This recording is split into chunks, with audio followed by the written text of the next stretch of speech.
Hello everyone, કેમ છો બધા? તો બધાને જય શ્રી કૃષ્ણ અને રાધે રાધે. તો સ્વાગત છે તમારું આજના એક મસ્ત મજાના વિડીયોની અંદર.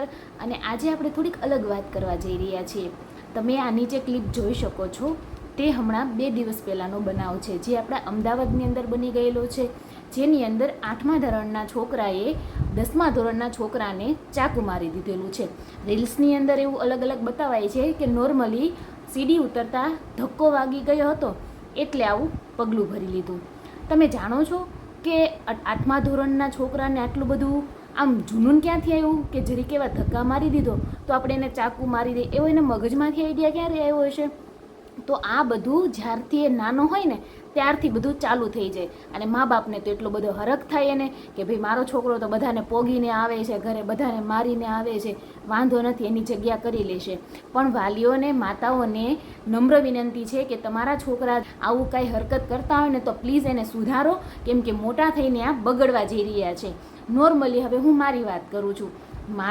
નોર્મલી જોઈએ ને તો આવા બધા બનાવ આપણી સાથે રોજબરોજ બનતા હોય છે, પણ આપણે વાલીઓ કેવા છે ખબર, ધ્યાન નથી આપતા કે નોર્મલી ચલો સાથે રમે છે ને તો કંઈ વાંધો નહીં, આવું તો ચાલ્યા રાખીએ. અને એ લોકોનું બી એવું કેવું હોય કે સાથે રમતા હોય તો આટલી તો વાગી જાય, એમાં કંઈ કહેવાનું ન હોય. એટલે નોર્મલી વાલીઓ છે ને વિરોધ પણ ના કરતા હોય કે કંઈ નહીં, સાથે રમે છે ને તો ચાલે.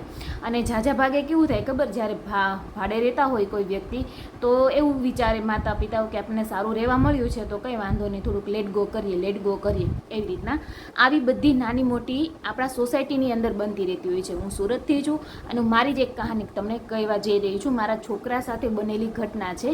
આજથી મહિનો દિવસ પહેલાં થઈ ગયો. એની સ્કૂલની અંદર વાલી મિટિંગ હતી. વાલી મિટિંગની અંદરથી અમે છે ને જઈને આવ્યા, એટલે નીચે રમતો હતો નોર્મલી. અને આજ સુધી એ જ્યારે પણ નીચે ઉતરે ને તો એની સાથે નીચે ઉતરું, અને હું ઉપર જ્યારે મારી ઘરે આવું ને એટલે પાછો એને લેતે આવું. કેમ કે અત્યારે શેરીની અંદર ઘણા બધા નાના મોટા છોકરા છે. આપણો છોકરો કોકને અડી જાય ને તો ફટ કરતા મારી લે. એવું ના વિચારે કે આ છોકરો નાનો છે કે આને નથી સમજ પડતી, બસ એવું કાંઈ નહીં. માર્યો છે તો કદાચ અડી પણ ગયું હોય રમતા રમતા તોય ફટ કરતા મારી લે. એટલે આપણી વાલીઓને, સ્પેશિયલ વાલીઓને તો એટલું ધ્યાન રાખવું જોઈએ કે તમારા છોકરા જ્યારે નીચે રમવા જાય ને તો તમે એની સાથે તો રોજ તે બરાબર. પણ આ કહેવાનો મિનિંગ એવો છે કે શરૂઆત તરત નથી થતી. 8મા ધોરણના છોકરાને આવો આઈડિયા આવ્યો મારવાનો, એને તરત નથી આવ્યો. એ નાનપણથી નવી હરકતો કરીને ન્યા પહોંચ્યો હોય છે બરાબર. એ હરકતો તમારા વાલીઓને કે એના માતા પિતા હોય એને જાણવાની અને સુધારવાની જરૂર હોય છે, જે એ લોકો કરતા જ નથી. હું તમને અમુક ફોટા બતાવીશ, એની મારી પાસે ક્લિપ પણ પડેલી છે. મારા જે છોકરો હતો એ સાથે બનાવ, પણ હું ક્લિપ નહીં બતાવું, નકર વળી એના વાલીઓને એવું થશે કે અમારા છોકરાને ખોટી રીતને બદનામ કરે છે. સ્પેશિયલી એ લોકો સુધી આ વાત પહોંચાડવાની જરૂર છે કે તમે થોડુંક કંઈક તમારા છોકરાઓને કહો, બરાબર છે. તો મહિના દિવસ પહેલાં એ રમતો હતો નોર્મલી, એટલે શેરીના 3 છોકરા હતા મારા. તો એ છે ને જ્યાં સુધી આપણું ધ્યાન હોય ત્યાં સુધી વાલીને હોય, પણ આડી શેરીમાં લઈ જઈને આ બધું જે હતી ને ઘટના બની છે, એટલે મને કંઈ જાણ નહોતી. તો થોડીક વાર થયું ને તો રમતો દોડતો આવ્યો મારી પાસે. એ કે મને છે ને એ કે પહેલાં છોકરાએ પેટમાં માર્યું ને તો મને દુખે છે, પેટના ભાગમાં જોરથી ને ધીક્કો માર્યો હતો અને ત્યાં લાલ પણ થઈ ગયું હતું. એટલે હું દોડીને ગઈ. એ જે છોકરા રહેતા હતા ને, તો પહેલું કામ તો એના વાલીએ શું કર્યું ખબર, છોકરાઓને સંતાડી દીધા. અને એ સંતાડી તો દીધા, પછી ઉપર જાતે એમ કહે છે કે તમારા છોકરાએ અમારા છોકરાને માર્યો ને એટલે એ લોકો ક્યાંક વયા ગયા છે. એના હું 3 માર ચેક કરી આવી, છોકરા નહોતા બરાબર. પછી મેં કીધું કંઈ વાંધો નહીં, જવા દો. પછી નોર્મલી કેવું થયું કે અમને એવી ઈચ્છા થઈ કે ભાઈ આ શું છે, આ બનાવ શું બન્યો છે. નકર કેવું થાય ખબર, એ લોકોના મનમાં એવું હતું કે એનો મતમાં વાગી ગયું હોય તો એની માં છે ને ફરિયાદ કરવા લઈને આવે. આવું જ ના બનતું હોય છે. તો પછી અમે છે ને કેમેરા ચેક કરાવ્યા. તો કેમેરાની અંદર છે ને હું તમને બધા જ ફોટા બતાવું છું. આ બધી જ ઘટના છે ને એની પાછળ દોડે છે, એને ચંપલ લઈને મારે છે, ગાડી પાછળ સંતાઈ જાય છે ચંપલ લઈને, બધું જ પેટમાં મારે છે. પેટમાં મારતા જ મારો છોકરો નીચે બેસી જાય છે. બધો જ આખો વિડીયો અમે રાતે છે ને કેમેરામાંથી કઢાવ્યો અને બીજા દિવસે હું એના વાલી પાસે ગઈ કે જુઓ તમારા છોકરાનું આ કામ હતું બરાબર. તો સ્પેશિયલી માવું ઉપરાણું તાણે બોલો. હવે આપણે એમ કહીએ કે છોકરાઓમાં કદાચ ચાલો છોકરાઓને નથી સમજ પડતી કે આ સારું કહેવાય કે ન કહેવાય. માવું આવું કરે ને તો છોકરાઓ તો બગડવાના જ છે. તો એની માએ એમ કીધું કે છે ને એક કામ કર, મને કે એક કામ કર, તું મારી લે કે મારા છોકરાને કેમ. તો મેં એ કીધું કે હું શું કામ તારા છોકરાને મારું, તું જ ભાઈ તું એને થોડુંક કહી દે ને કે ભાઈ આ છોકરો નાનો છે, તાર કરતાં નાનો છે, અને તું એને આ રીતના વર્તન ના કર. એ 3 છોકરા પહેલા ધોરણમાં ભણે છે. બોલો, પહેલા ધોરણના છોકરાને આટલી બધી સમજ કે ગાડી પાછળ સંતાઈ જવાય કે કોઈ નથી જોતું તો આપણે એને હેરાન કરે, બધી સમજ. અને એના માઓને એમ થાય કે અમારા છોકરા તો બિચારા નાદાન છે, રમતમાં આવું કરે એમ. તો પછી એ પણ કીધું. પછી બીજું મને હું વધારે બોલી એટલે મને એવું કીધું કે છોકરા તો રમતમાં એ કે આવી રીતના થતા હોય, અમારા છોકરાને ઘણી વખત મારી લે છે, અમે તો કાંઈ નથી બોલતા. તો ભાઈ તમારો પ્રશ્ન છે ને, તમે તમારા છોકરાને કોઈ મારી જાય છે ને છતાં તમે નથી એને કહેતા, તો તમારો પ્રશ્ન છે. હવે નોર્મલી આવું થતું હોય અને ક્યારેક એવો સમય આવે કે એવું ખરાબ થઈ જાય તો શું કરવાનું? એ હિસાબે કીધી, કદાચ આ મારો છોકરો નથી, કદાચ બીજા છોકરા પણ હારે આવું વર્તન કરે અને એ વર્તનની અંદર એ વરામણું વાગી જાય ને તો શું કરવાનું? એના વાલીઓને શું કરવાનું? અમારે તો નીચું જોયા કરવાનું ને. તમે 2 શબ્દ તમારા છોકરાઓને નથી કહી શકતા. એ જો બહુ બધું બોલ્યા. પછી મને કે ન પોસાતું હોય ને તો ઘર ફરી જવાય, કે ન રહેવાય સોસાયટીમાં. અને એની માં, જે છોકરાએ પેટમાં માર્યો હતો ને, એની માં તો એવું કે હવે તારો છોકરો આ બાજુ દેખાશે ને તો હું મારી લઈશ. બોલો, આવી માવું છે. હવે તમે જરીક કોમેન્ટ કરીને કહેજો કે આને શું કરું. હવે છોકરા બગાડવાનું કામ તો એ માવુંનો જ કરે છે. બાપા બિચારા આખો દિવસ ધંધે રડતા હોય અને માવુંને કીધું હોય કે તમે છોકરાઓને સાચવજો, સારા સંસ્કાર આપજો, પણ છોકરા માવુંને ચોટાડવામાંથી, તે કામ કરવામાંથી નવરાય મળે તો છોકરા સામું ધ્યાન દે ને. નોર્મલી બધાને મહેનત કરવી જોઈએ. અત્યારે પરિસ્થિતિ એવી છે એટલે બધા મહેનત કરે, કંઈ પણ ને કંઈ પણ બધા કરે જ છે, બરાબર, નોર્મલી. પણ જરીક તમારો છોકરું ક્યાં રખડે છે, શું કરે છે એ તો જુઓ. બીજાના છોકરાની પથારી ફરી જાય, કદાચ વરામણું વાગી જાય તો શું કરવાનું બીજાને? એ સમજાવવા ગઈ તો મને કે તું બાધોકડી છો, તું આખા સોસાયટીએ બાંધી લીધું છે.